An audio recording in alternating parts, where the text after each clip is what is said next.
Let's cross to London to join Darren Grimes, GB News host. Darren, a lot of things have been blamed on Brexit, most of them falsely, but this is a new one.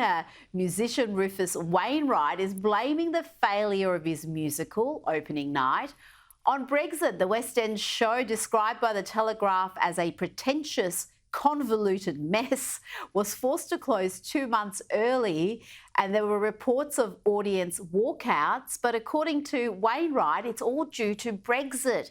He said, "I do feel that since Brexit, England has entered into a darker corridor where it is a little more narrow in its outlook." Darren, he also said the British audiences had a vitriolic reaction to the European tone of the musical.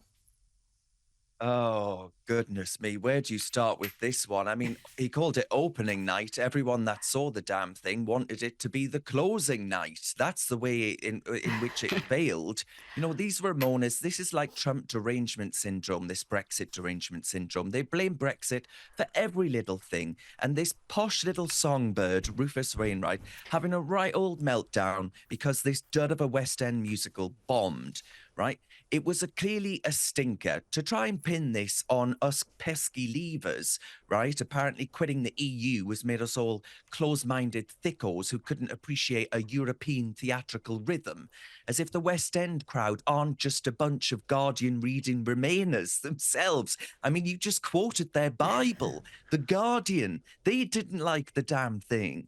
And it wasn't even, exclusively Brexit-backing rags that I read that savaged it. We're talking the New York Times, the New Statesman, the Guardian. But no, the reason it failed must be because of the idiot masses who voted leave, because that's the only thing that can make sense. It's not me that got it wrong. It's the people that got it wrong.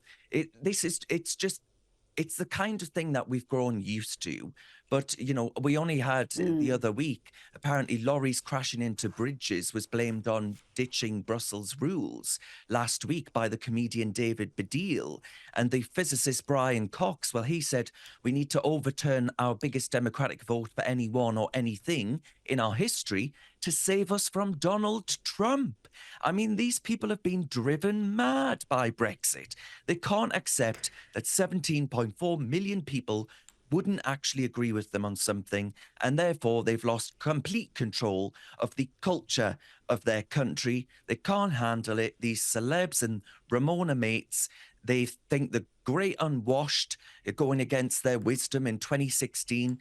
It's just tragic. It sent them all round the twist, Rita, because it is the first time that we've ever turned against them in a very big way, and they just cannot handle it whatsoever. But I'm laughing all the way. Honestly, this has just been hysterical. It's hysteria in the extreme, still crying over spilled milk nearly 8 years on. It's utterly pathetic.